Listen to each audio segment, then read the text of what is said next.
మీరు కూడా ఉన్నారు కదా, should stop it no sir. మీరు కూడా కాకుంటే ఎట్లా? లేదు అబ్బా, ఇది రైట్. మన పొలిటికల్ లీడర్స్ బాధ్యత ఇది. We are government representatives, no way we should. అవును సార్, మీరు కూడా ఉన్నారు కదా, should stop it no sir. మీరు కూడా కాకుంటే ఎట్లా? లేదు అబ్బా.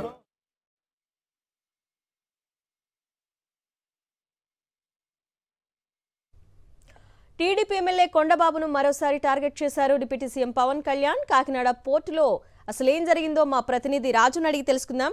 రాజు, కొండబాబుని టార్గెట్ చేసినట్లుగా తెలుస్తోంది, అసలు అక్కడ ఏం జరిగింది? అరుణ, ఈ విదేశాలకు రేషన్ బియ్యం కాకినాడ పోర్టు నుంచి ఎగుమతవుతున్న ఆరోపణల నేపథ్యంలో ఇవాళ deputy CM Pawan Kalyan Kakinada anchorage పోర్టును సందర్శించడం జరిగింది. ఆయన వెంట సివిల్ సప్లై శాఖ మంత్రి నాదెండ్ల మనోహర్ కూడా ఉన్నారు. అయితే ఈ నేపథ్యంలోనే అక్కడ ఉన్నటువంటి బార్జీలు ఏవైతే ఉన్నాయో, బియ్యం ఎగుమతి చేస్తున్న బార్జీలు ఆయన పరిశీలించడం జరిగింది. దీంతో పాటుగా ఈ మిగతా కార్మికులతో కూడా ఆయన మాట్లాడే ప్రయత్నం చేశారు. అయితే ఈ కార్యక్రమానికి సిటీ ఎమ్మెల్యే కొండబాబు కూడా హాజరు కావడం జరిగింది. మరోవైపు రేషన్ బియ్యం పెద్ద ఎత్తున ఎగుమతి అవుతుంది విదేశాలకు, మీరు ఏం చేస్తున్నారు? అసెంబ్లీలో మాట్లాడుతున్నారు తప్ప కానీ క్షేత్రస్థాయిలో మీరు కాంప్రమైజ్ అవుతే ఎట్లా అని చెప్పి కూడా కొండబాబును ప్రశ్నించడం జరిగింది. దీంతో కొండబాబు సమాధానం చెప్పలేక నీళ్లు మింగడం జరిగింది.